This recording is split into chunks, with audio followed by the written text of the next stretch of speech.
Good afternoon, YouTube. Ty Metalhead Weatherman. So, if you're wondering, yes, the time is 12:37 when I'm recording this. Normally, you would think, okay, doesn't Ty work as a landscaper? Yes, I do, but some problems have been happening as of late with vehicles. Literally within the last month, both of our vehicles have gone out, so I'm actually not able to work at the moment, which has been kind of crazy. The other car that we used yesterday has gone out, so been last couple of days haven't been fun. I'll put it that way. It's just been really tough on me. So I apologize for not making a video last night. I was trying to, I just couldn't get myself in the right frame of mind. So anyone that's disappointed in that, just wanted to let you know what was going on. Apologize for that. But another thing that also has been really irritating is just the forecast for the severe weather setup today has been really frustrating because just recently the tornado threat is now downtrended again. Whereas earlier, this area up towards Oklahoma, okay, they've gone back up again now. See, literally this keeps on changing. Whereas the last outlook, this was up a little bit further north, even towards the Oklahoma and Kansas border at one point, and now it's shifted back south. So it's just really been an absolute headache for me trying to figure out where this shortwave trough is going to go. And then there's another failed parameter, or actually a couple, that are going into play here. With all that coupled with yesterday, it just kind of made things really difficult. So not making excuses, gotta shake those kinds of things off, but just kind of had a rough one yesterday and I fumbled. But that being said, we're here now. We're going to right the wrong, so to speak.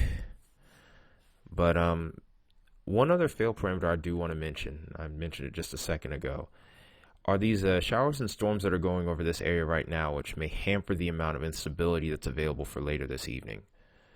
There is a time frame where we could see potential storm development over the next few hours, but again, depending on what goes on with these storms, could really be a determining factor later on this afternoon and into the evening. So, shortwave trough. Let's go ahead and get into that real quick.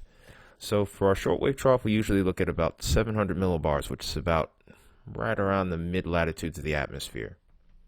This is just below airliner altitude, so about 16 to 24,000, about maybe 24,000 feet, I would say, above our heads, or above the surface, I should say, above sea level. So this is us looking at the most recent HRRR, which just finished loading here. So this is the most up-to-date data that I can give you. We do have a notable mid-level shortwave here. We're at about 40 knots. Not the most impressive shortwave, but it's one nonetheless, and it can be a kickstarter to severe weather. A lot of this is going to depend on what happens with those showers and storms, but any storms that can get over this environment have a shot of producing all hazards, but mainly I'm leaning towards hail. Again, when I look at these soundings, hordeographs are not very impressive. We're mainly looking at marginal severe weather. It's not any analogs that really show anything in regards to supercells or hail. In fact, when we look at the, when we go ahead and look at the Cape, not very impressive. Not very impressive numbers with that. Trying to get my pin to pop up here, but for whatever reason, it was giving me a hard time. But yeah, 1,183 joules per kilogram. Not the most impressive Cape values. I think the Cape actually increases just slightly tonight, but I think the bigger weather day as far as instability is concerned is actually going to be tomorrow. I might make another video on that tomorrow morning. Hopefully today the car will be fixed. So we'll see if I get to work. But anyway, this is what we're looking at right now over that same area that actually has the 5% area. That shortwave does deepen a little bit as we get later into the evening. And it's enough to maybe make me debate whether I'm going live. But when I look at the hordeograph, and the whole sounding chart as a whole here, nothing impressive to see here. Do see a non-supercell analog here, but as a whole, the cap strengthened at this point. Storm is elevated. It's just kind of, like I said, it's just been a really frustrating forecast as a whole. The shortwave's a little bit more impressive to the south, but the kinematics are not that impressive with this setup here. And then by this point, big time cap in play. Nothing to worry about there at this point. Could become a factor tomorrow maybe, but for the most part, as far as today is concerned, not a whole lot to work with. Other parameters are pretty solid, actually, if I were to say so myself. There's good moisture available, and there is a dry line that's going to be set up here. You watch this little area right here that's off to the west here. Oops, and I've done a thing. I was trying to shift the color on my marker. That went wrong. But you want to check this area off to the west here, right where this little dry sector is, and watch what happens as we go into the afternoon hours here. This is about 2 o'clock central time. Time we get towards 4. It's interesting what ends up happening. This plume of moisture actually ends up pushing a little bit to the north and west here.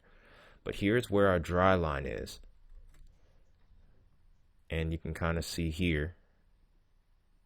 And just out ahead of that is where our big moisture plume is. So almost like a little bit of a wedge tries to develop here. And it's in these areas where I would be more interested in severe weather. This seems like a good forcing point, hence why they have that 5% area up. But outside of that, like I said, the richest moisture is still pretty far to the south. We're still getting adequate dew points. But with the limited amount of forcing that's available, because the dry line's still pretty far back, you want that dry line a bit closer if you're looking for severe weather. The threat's going to be a lot more limited. It's going to be very isolated, and there's going to be very limited storm coverage. The kinematics were better. We'd definitely be more concerned about a tornado threat. But that being said, as a whole, though, that does lean into some good news, because some of these areas have been hit pretty hard earlier this year, especially over towards Dallas, around, not necessarily Dallas itself, but just around Dallas, especially the southern part of the metro area, and heading between there and Austin has been hit pretty hard this year. Multiple storms that we could talk about, Cole being a great example. But warm sector is also pretty impressive with this setup too, but those are the main things we have going with it. There's a decent bit of instability, but again, the main problems that we're going to encounter here with this storm setup is going to be forcing and just a lack of kinematics. Kinematics being pretty much the wind shear.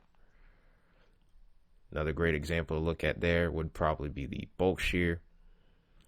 We have decent values now, but look what happens as we head into the afternoon hours. Very small pockets where we could get just above 30 to 40 knots. It's about the minimum that you would look for. And even when we see that, storms are elevated. It's a bit of a capping inversion. Just a lot working against this setup if you're looking for tornadoes. Once we get towards the more nocturnal hours, the twilight hours here, threat for severe increases a little bit more.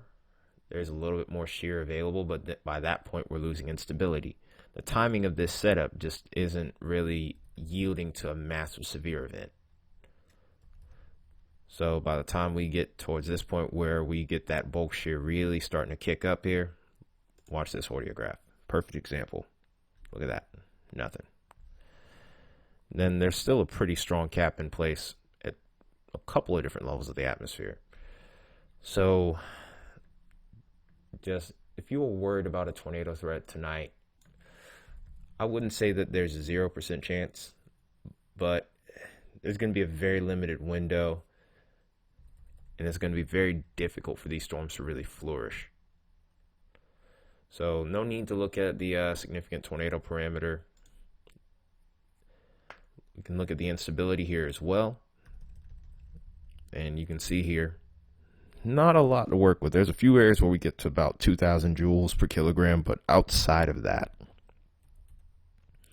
not a lot to work with here. With good lapse rates, however, though, the threat, of course, is going to be hail. Now, here we are towards southern Texas, interestingly enough. There is a marginal tornado threat,